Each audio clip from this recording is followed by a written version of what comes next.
नमस्कार दोस्तों, मेरा नाम है पंकज दुबे और आज हम बात करने वाले हैं दोस्तों इजराइल के बारे में। दोस्तों खबर यहाँ पे ये आ रही है, बाइडन ने कॉल किया किसको? नेतन्याहू। नेतन्याहू से बोला भाई साहब तुम क्या कर रहे हो? तुम ईरान के ऊपर अटैक करने वाले हो और कुछ बता नहीं रहे हो कि आप उनका ऑयल प्रोडक्शन फैसिलिटी जुड़ाओगे कि न्यूक्लियर फैसिलिटी जुड़ाने वाले हो कि कोई अल्टरनेट ऑप्शन आपने देख करके रखा है, आप उस पर काम करने वाले हो। क्योंकि काफी लंबे समय से बाइडन इस बात से परेशान थे कि इसराइल कुछ बोलते हैं ना, अच्छी तरीके से इनको बता ही नहीं रहा था कि हम क्या कर रहे हैं। तो दोनों जन के बीच में थोड़ा सा देखा गया कि भाई साहब दोनों जन के बीच में अच्छा नहीं चल रहा है। तो फाइनली ये क्या हुआ कि एक चीज यहाँ पे और देखने को मिले, इनसे मिलिए। ये है इजराइल के डिफेंस मिनिस्टर। ये कौन भाई साहब? ये इनका नाम क्या है दोस्तों? गैलेट। अब गैलेट ने क्या बोला? इन्होंने बोला कि देखिए, whoever attack us will be hurt and will pay a price। इन्होंने सिंपली बोल दिया कि जो कोई भी हम पे अटैक करने वाला है भाई हम उसको अच्छा खासा बोलते हैं ना जवाब देने वाले हैं। प्लस इन्होंने ये भी बोला कि जो हम अटैक करेंगे एकदम भयानक होगा, एकदम प्रिसाइज होगा और एकदम सरप्राइज से भरा हुआ होगा कि लोग समझ ही नहीं पाएंगे क्या हुआ और कैसे हुआ। जैसे वॉकी टॉकी पेजर ऐसा हुआ ना, वैसा टाइप का एकदम भयानक धमकी दे रहे हैं। प्लस इन्होंने ये भी बोला कि इनकी विजिट होने वाली थी, ये वॉशिंगटन जाने वाले थे, अमेरिका जाने वाले थे। लेकिन नेतन्याहू के कहने की वजह से इन्होंने क्या कर दिया, वो ट्रिप को कैंसिल कर दिया कि ये वेनेसडे को जाने वाले थे। तो नेतन्याहू ने बोला नहीं, पहले फोन पर बात कर लेंगे फिर डिसाइड करेंगे कि मामला जम रहा है तब जाओ। तो इन सब चीजों को देख करके एक चीज तो लग रहा है कि बोलते हैं ना, अमेरिका एक अच्छे पिता की तरह अपने दोस्त को या भाई को समझ लीजिए या बेटा समझ लीजिए, इजराइल को समझा रहा है कि पीटो लेकिन क्या करो, थोड़ा आराम से। अब यहां पे देखिए दोस्तों कि बाइडेन और नेतन्याहू के बीच में जब फोन पे बातचीत हो गई तो दोनों जन ने मिलकर के एक निष्कर्ष निकाला भैया कि क्लोज कांटेक्ट में रहो, आखिर बताते रहो क्या करने वाले हो तुम, तो हम भी तो तैयारी करके रखेंगे यहाँ पे। अब यहाँ पे यूएस के प्रेसिडेंट ने, बाइडेन ने अर्ज किया कि भाई तुम ईरान के ऊपर अटैक करने वाले हो तो कम से कम कोशिश करना भाई साहब, हमको इन्फॉर्म कर देना। अब प्लस तुम कहाँ पे दम धो रहे हो? लेबनान में धो रहे हो, तो लेबनान में ज्यादा से ज्यादा सिविलियंस को मत मार देना, थोड़ा सा कोशिश करना कि सिविलियन ज्यादा ना मरे, ये कोशिश तुम्हारी रहनी चाहिए। ये कौन बोल रहा है? बाइडेन बोल रहे हैं। किसको बोल रहे हैं? नेतन्याहू को बोल रहे हैं। अब ये जो बातचीत हुई है दोस्तों, ये उस बातचीत में, उस कॉल में बाइडेन भी थे, जो बाइडेन भी थे, कमला हैरिस भी थी। कमला हैरिस को तो आप जानते हो, ये अभी डेमोक्रेटिक प्रेसिडेंशियल इलेक्शन की उम्मीदवार है ये। अब देखते हैं ये जीतती है कि नहीं।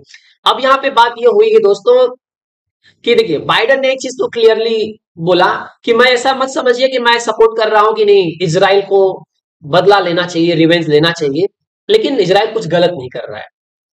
बाइडेन के शब्द ये है कि मैं डायरेक्टली ये मेंशन नहीं करें कि नहीं भैया इजराइल को क्या करना चाहिए, ईरान के ऊपर बोलते हैं ना अटैक कर देना चाहिए।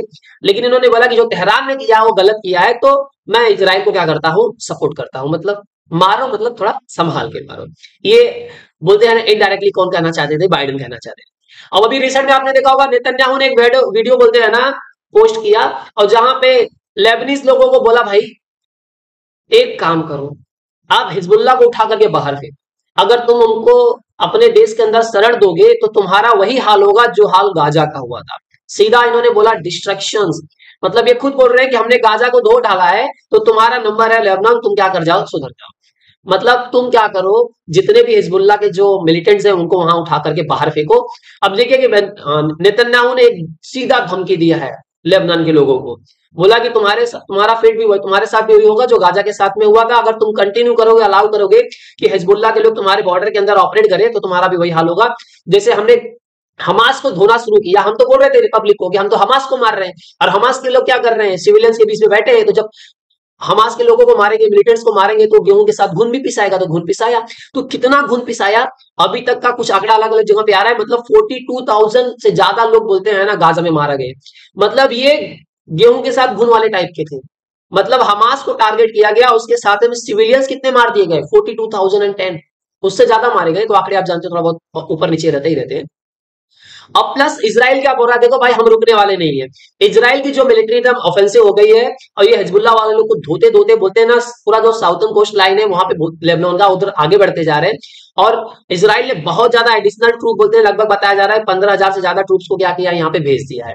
कहने का मतलब बहुत सारे लोग ये आंकड़ा लगा रहे हैं कि जिस तरह से ये गाजा बोलते हैं ना, गाजा का इसराइल ने पूरा बाजा बजा दिया, पूरा बोलते हैं ना वेस्ट बैंक के पूरा बोलते हैं ना ऑक्यूपाई करके बैठा है इसराइल।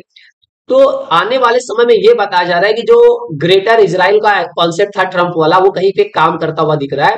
क्योंकि इजराइल बोलते हैं ना अब यहाँ पे आप देखने जाओगे तो ये जो रेड वाला एरिया है, मैं इस एरिया की बात कर रहा हूँ, यहाँ की, यहाँ की, यहाँ की, और ये वाला एरिया यहाँ पे हिजबुल्ला वाले ज्यादा एक्टिव है दोस्तों। ये पूरे एरिया में हिजबुल्ला वाले यहाँ ज्यादा एक्टिव है। तो अब ये बताया जा रहा है कि इसराइल क्या कर रहा है भाई साहब, मारते हुए बोलते हैं ना आगे की तरफ बढ़ते जा रहा है। पहले एयर स्ट्राइक किया, अब बेरूत पे तो कंटिन्यूअस एयर स्ट्राइक चालू है। तो ये बताया जा रहा है कि बेरूत तक तो इसराइल क्या कर लेगा, कब्जा कर ही सकता है, क्योंकि इसराइल आगे बढ़ते जा रहा है। तो धीरे धीरे कई साल लगेंगे, और इस तरह से अगर ये कंटिन्यूअस रहेगा तो मार मार के, पहले सपोज दैट अब इसराइल ने क्या किया, पहले इतना कैप्चर किया, फिर मार मार करके फिर इतना करेगा, फिर इतना करेगा, फिर इतना करेगा, फिर इतना। तो कुछ लोग तो एक्सपर्ट्स का ये मानना है कि धीरे धीरे क्या करेगा, वो पूरा लेबनान को क्या कर लेगा, कब्जा लेगा। इस बात को भी बोल करके कि मैं तो सिविलियंस को नहीं मार रहा हूं, मैं तो हिजबुल्ला के लोगों को मार रहा हूं, मैं सिविलियंस को नहीं मार रहा हूँ, पूरा हिजबुल्ला के लोगों को खत्म कर रहा हूँ। और पूरा बोलते हैं ना, ये किसके हाथ में जाएगा, इसराइल के हाथ में चला जाएगा। तो इस पे बाइडन बोलते हैं भाई थोड़ा मारो, लेकिन थोड़ा सा समझ सोच के मारो, ज्यादा मत मारो कि मन बुरा जाए ज्यादा लोग। अब इसमें ये आंकड़े लगाए जा रहे हैं कि भाई साहब, अगर गाजा में इन्होंने 40,000 के ऊपर का आंकड़ा दे दिया, तो लेबनान में कितने, तो लेबनान में बताया जा रहा है भैया 1 से 2 लाख से ज्यादा लोग क्या हो सकते हैं, मार दिए जाएंगे। अगर इसराइल इस तरह से ऑफेंसिव रहेगा और लेबनान के अंदर घुसते जाएगा, तो हिजबुल्ला के चक्कर में लेबनान के लगभग आप नियर अबाउट पकड़ के 2 लाख से ज्यादा लोग क्या हो जाएंगे, इसके अंदर मारे जा सकते हैं।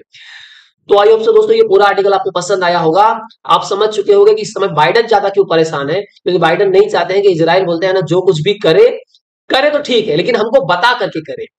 तो दोस्तों अगर ये वीडियो पसंद आया होगा तो वीडियो को लाइक करके हमारे चैनल को सब्सक्राइब कर लीजिएगा। And thank you so much for watching this video.